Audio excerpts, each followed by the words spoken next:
Coup de théâtre, acte 3. Au commissariat, dans le bureau de l'inspecteur Germain. Derrière les parois en verre dépoli, on perçoit le brouhaha des gens et des agents qui vont et viennent, le crépitement des machines à écrire, la rumeur de la rue.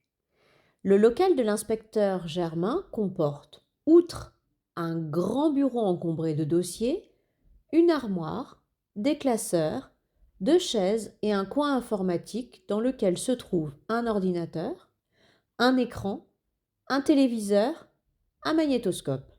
Scène 1. Germain est seul, il parle au téléphone tout en consultant plusieurs dossiers posés face à lui. Il semble le contrarier. Comment cela complet? Vous êtes sûre, mademoiselle? Eh bien, tant pis. Retenez-moi 2 places pour demain soir, toujours à l'orchestre si possible. Quoi? On frappe à la porte vitrée. Entrez. Au téléphone.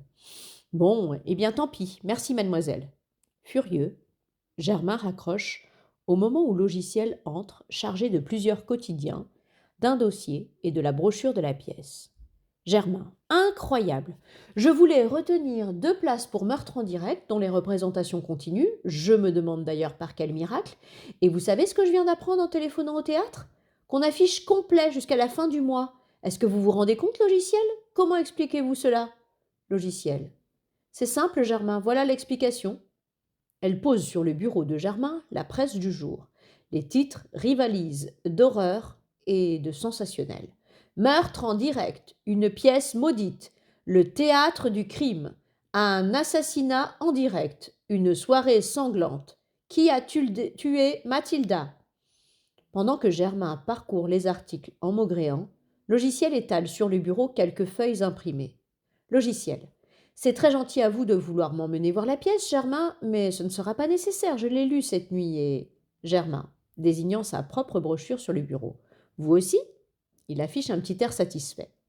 Mais vous n'avez sans doute pas remarqué la similitude avec une affaire précédente. Logiciel ironique. Mais si, monsieur l'inspecteur, vous voulez parler de l'accident qui a fait une victime l'an dernier, au cours de la représentation de Je n'ai pas tué mon frère? Germain, intrigué, presque impressionné. Ma parole, vous suivez les affaires policières avec tant de passion? Logiciel. Si ce n'était pas le cas, Germain, je ne serais pas entré dans la police. Mais l'explication est ailleurs. Depuis quelque temps, je résume chaque affaire sur mon ordinateur. Tenez, voici une copie sur disquette. Vous permettez? Logiciel glisse la disquette dans le micro-ordinateur qui se trouve près du bureau. Elle pianote sur les touches en expliquant. Logiciel. Dans l'affaire de meurtre en direct, j'ai choisi quelques mots-clés, comme poignard, clé, théâtre, actrice, et j'ai appelé ces mots dans les fichiers concernant les affaires qui ont précédé et que j'avais mis en mémoire. Aussitôt est apparu le dossier relatif au meurtre d'Edmond Joyeux. On frappe à la porte du bureau. Un gardien de la paix passe la tête, l'air interrogatif. Policier 1. Le directeur du théâtre est là, monsieur l'inspecteur. Vous savez, pour l'interrogatoire. Germain. Ah oui, merci. Faites-le entrer. Scène 2. Le gardien de la paix s'efface pour laisser entrer Pierre-Aimé Bouchard, qu'accompagne René Bruce. L'auteur tente de parlementer avec le policier pour se glisser lui aussi dans le bureau. Le directeur. Bonjour inspecteur, bonjour mademoiselle. Germain. En fait, messieurs, je vous avais convoqués séparément. Directeur, s'adressant à son ami Bruce. Je vous l'avais bien dit qu'il voudrait nous voir l'un après l'autre. L'auteur.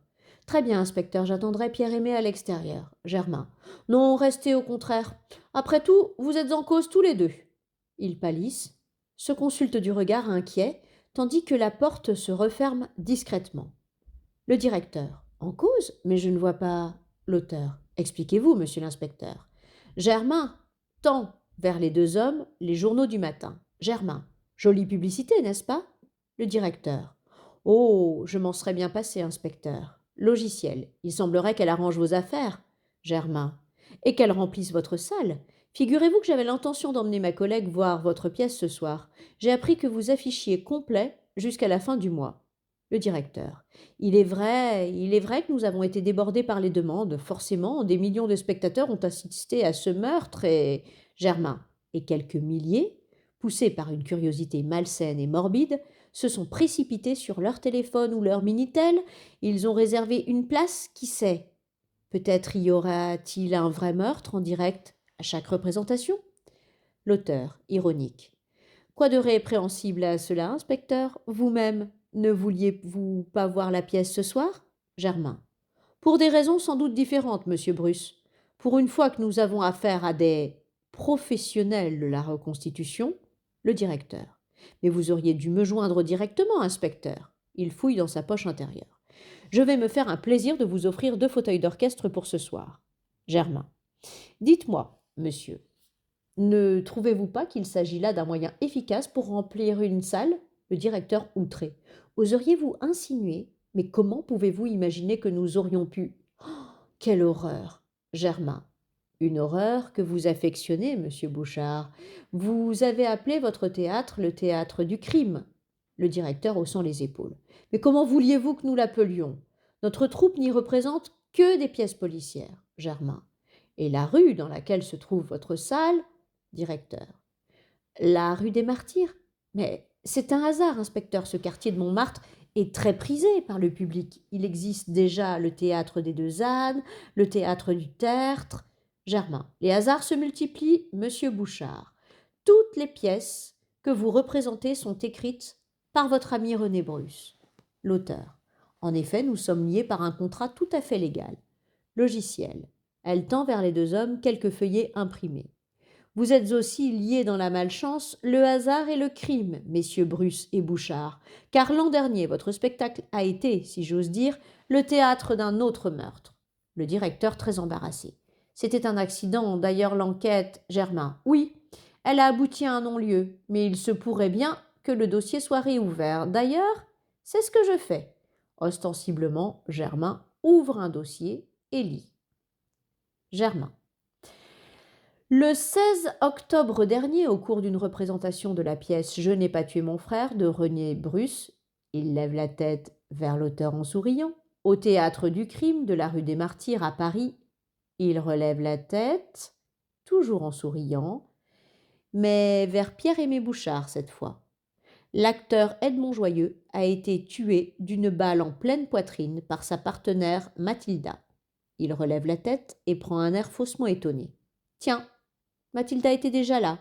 Cette fois, il ne sourit plus et continue de lire. Ce meurtre était d'ailleurs dans la pièce le sujet principal du drame. Bien entendu, c'est une balle à blanc que devait contenir le revolver qu'utilisait ordinairement Mathilda depuis 1 mois. Mais ce soir-là, une main criminelle a placé une balle réelle dans le revolver. Edmond Joyeux est mort sur le coup, et Mathilda, qui était l'amie d'Edmond, n'a pu, en raison de son état dépressif, assurer la suite des représentations dont le succès fut plus vif encore que le mois précédent. Il relève la tête vers les 2 hommes. Ah, messieurs, l'histoire se répète, je le sais bien, mais avouez que la coïncidence est troublante. Le directeur. C'était réellement un accident, inspecteur. Julien, l'accessoiriste, qui a chargé le revolver, a été lui-même épouvanté. Il s'est accusé, mais seulement de négligence. L'auteur, comme pour lui-même. Il n'avait peut-être pas assez bu ce soir-là. Germain, frappant de la main sur le dossier. Je sais. Il affirme ignorer qui, ce soir-là, a substitué à son insu des balles réelles aux balles à blanc. Vous conviendrez donc qu'il a bel et bien eu tentative de meurtre et meurtre accompli. Le directeur avec emphase. Quel drame c'était! Germain sec. C'était épouvantable, je n'en doute pas. J'imagine aussi l'angoisse de Mathilda quand elle a compris qu'elle était la première suspecte, car l'an dernier, quelqu'un a non seulement voulu supprimer l'ami de Mathilda, mais aussi mettre l'actrice en cause, l'accuser, la faire emprisonner, l'éliminer, logiciel comme pour elle-même. Cette année, il semblerait bien qu'on y soit parvenu. Germain. Qui a remplacé Edmond Joyeux après le meurtre, enfin disons, après l'accident qui lui a coûté la vie? Le directeur. Alfredo. Nous l'avons engagé la semaine suivante. Germain. Et qui remplacera Mathilda ce soir et les autres soirs? L'auteur. Loulou. Elle connaît le rôle par cœur. Germain. Mais qui remplacera Loulou? L'auteur. Il lève la main évasif. 10 candidates se sont présentées ce matin. Nous en avons retenu 3 qui apprennent le texte à leurs risques et périls. Nous faisons une audition à midi et nous choisirons vite. Le rôle que tenait Loulou, celui de la mère de l'héroïne, est le moins important des 3. Germain désignant la brochure. Après le rappel de cette affaire précédente, vous comprendrez, monsieur Bruce, que j'ai été très intéressé par le sujet de votre pièce Meurtre en direct. Silence embarrassé, puis Germain ajoute d'une traite, sans mâcher ses mots. Germain. Car le sujet de cette nouvelle pièce est directement inspiré du meurtre précédent. Meurtre en direct raconte comment une femme tue son ami avec un revolver qu'elle croit chargé à blanc. Votre pièce est l'enquête policière qui a réellement eu lieu après ce crime survenu sur scène le 16 octobre dernier. Les deux hommes baissent la tête à court d'arguments. L'auteur. Écoutez, inspecteur, un écrivain est un pirate. Il s'inspire de tout, notamment de l'actualité. Vous ne pouvez pas m'accuser d'avoir utilisé ce drame pour Germain. Ces drames, monsieur Bruce, surviennent toujours fort à propos pour alimenter votre imagination défaillante. Je comprends à présent pourquoi Julien vous a courtoisement traité de, comment a-t-il dit, plumitif charognard, s'adressant au directeur.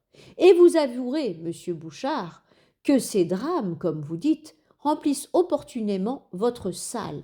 Ah, je comprends que vous soyez tous deux très liés. On frappe à la porte du bureau. Deux gardiens de la paix se présentent au garde à vous. Policier 1. Un cambrioleur pris sur le fait.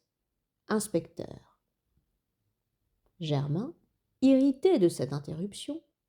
Ça ne peut pas attendre. Policier 2, avec un regard gêné vers l'auteur et le directeur.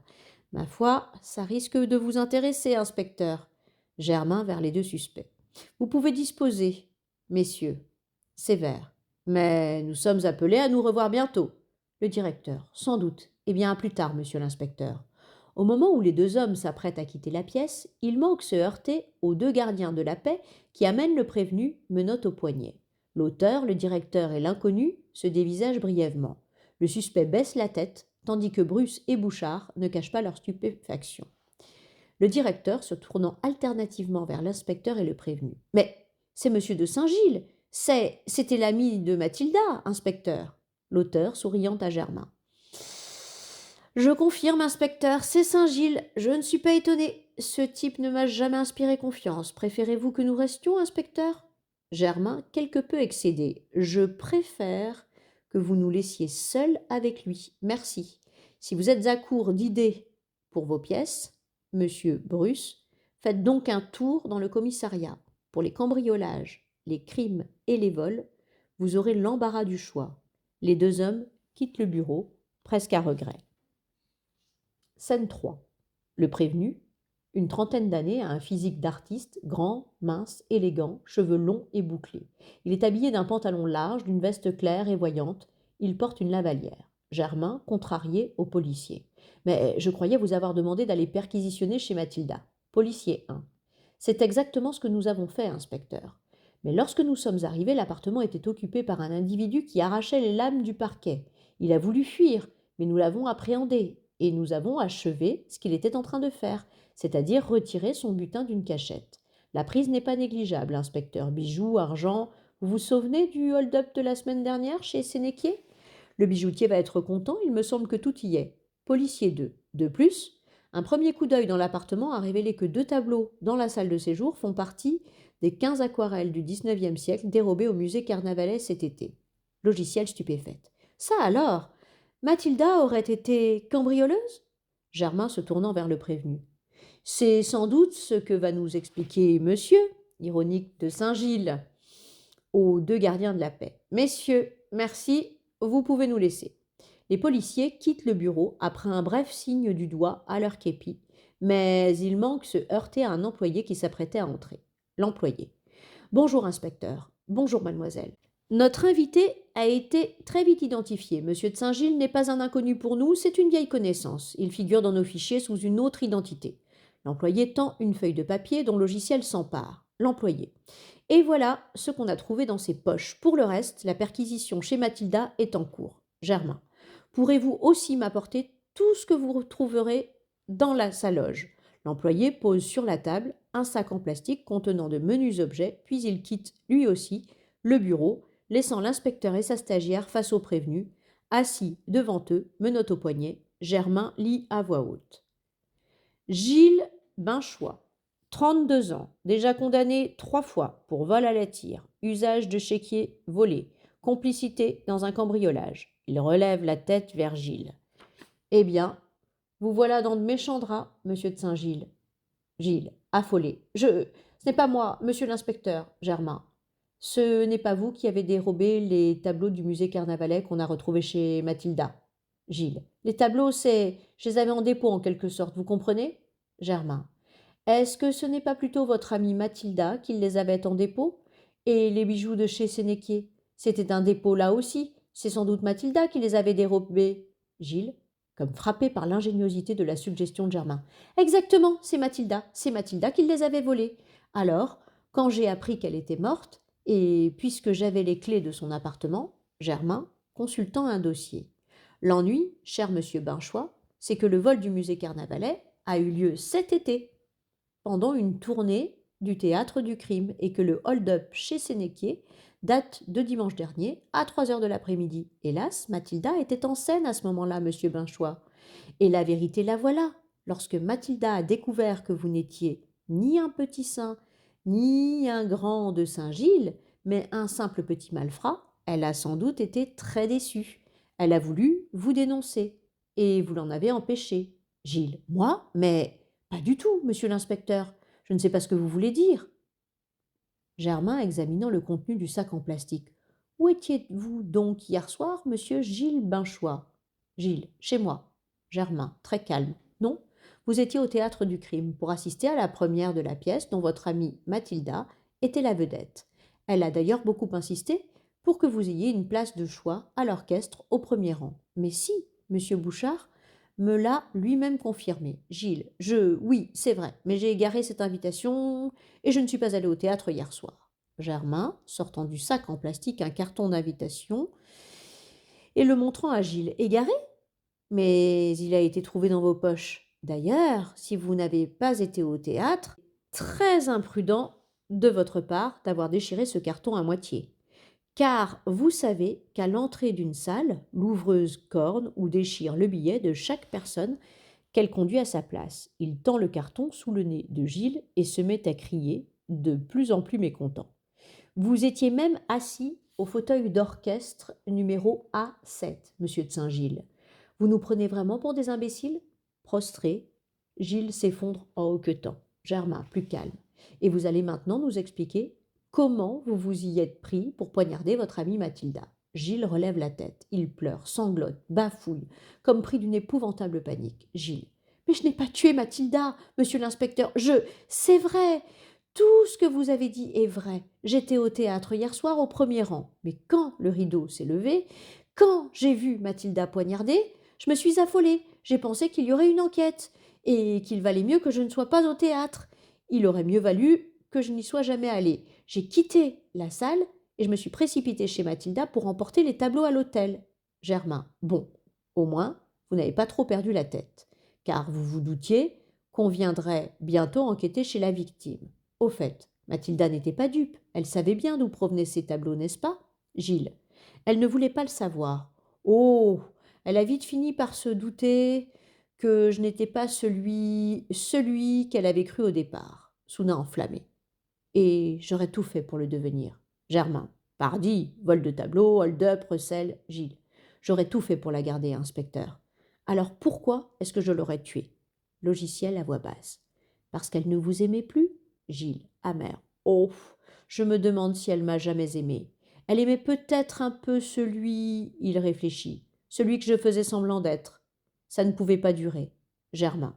Ce que je comprends mal, c'est que vous n'ayez pas vidé d'un coup l'appartement de Mathilda hier après le crime. Gilles. C'est que le concierge de l'hôtel a commencé à me regarder avec méfiance après mon deuxième voyage. Alors, j'ai préféré attendre le lendemain matin pour venir chercher la suite. Germain. Mais on est entré dans l'appartement pour la perquisition. Et on vous a surpris à l'ouvrage. Quelle déveine! Gilles. Je n'ai pas tué Mathilda. Inspecteur.